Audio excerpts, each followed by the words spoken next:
चाय नगरी तेरे कितने चाहवान। अकेले आशीष के पीछे भाजपा के कई जवान।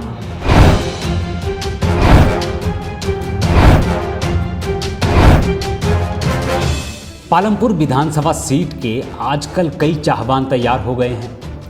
इस बार लग रहा है कि पालमपुर में कई नेता चुनावी मैदान की पिच पर बैटिंग के लिए उतरेंगे।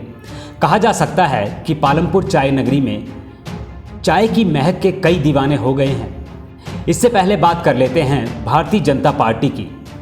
जी हाँ, पालमपुर में भारतीय जनता पार्टी के इस बार कई लोग टिकट की दावेदारी जताने लगे हैं, जिसमें प्रवीण शर्मा, त्रिलोक कपूर, रविंदर रवि और विनय शर्मा का नाम सामने आ रहा है। और टिकट के लिए दावेदारी जताना हर किसी का हक है, लेकिन पार्टी हाईकमान जिस पर भरोसा जताएगी उसी को टिकट मिलेगी। प्रयास तो हर कोई कर रहा है। अब बात कर लेते हैं प्रवीण शर्मा की, जो कि 2017 के चुनावों में टिकट न मिलने के बाद पार्टी से खफा हो गए थे और उन्होंने निर्दलीय चुनाव लड़ा था।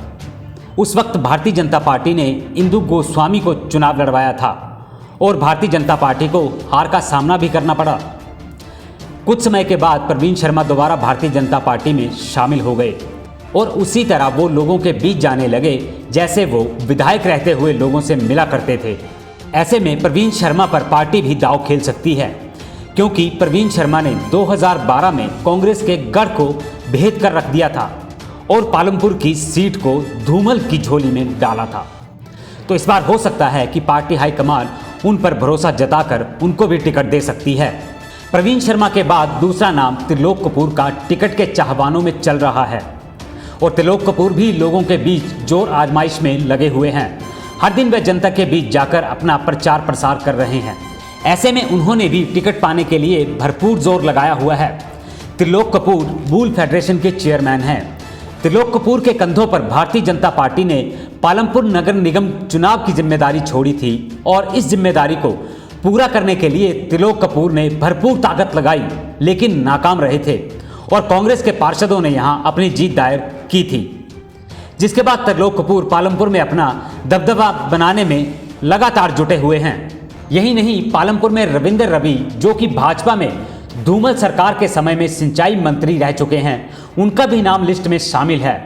हालांकि ठाकुर रविंदर सिंह रवि को डिलिमिटेशन के बाद देहरा से चुनाव लड़वाया गया था और देहरा से उनको जीत भी मिली थी, लेकिन 2017 के चुनावों में देहरा से निर्दलीय विधायक होशियार सिंह ने रवि को हरा दिया और अब रविंदर सिंह रवि असमंजस में हैं कि उनका चुनाव क्षेत्र कौन सा चुनाव क्षेत्र होगा। लेकिन हाल ही में पालमपुर से उनके चुनाव लड़ने की बातें सामने आने लगी हैं। रविंदर सिंह रवि का पालमपुर में अच्छा खासा रसूख भी माना जाता है, तो कहीं ना कहीं पार्टी पुराने खिलाड़ी पर भी दांव खेल सकती है। अब बात आती है शांता कुमार के करीबी विनय शर्मा की, जो कि काफ़ी लंबे समय से भाजपा के लिए काम कर रहे हैं और इनका नाम भी पालमपुर विधानसभा में खूब चर्चाओं में है।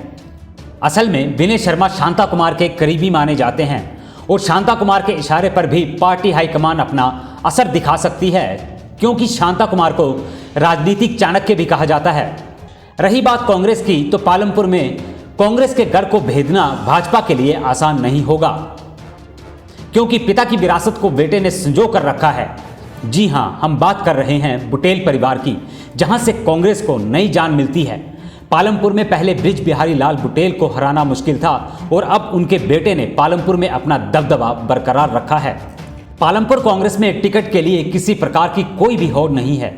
हालांकि भाजपा में कई चाहवान हैं, लेकिन आशीष बुटेल को हराने के लिए भाजपा इस बार कई हथकंडे अपनाएगी। लेकिन आने वाला वक्त ही बताएगा कि पालमपुर की सीट पर किसका कब्जा होगा।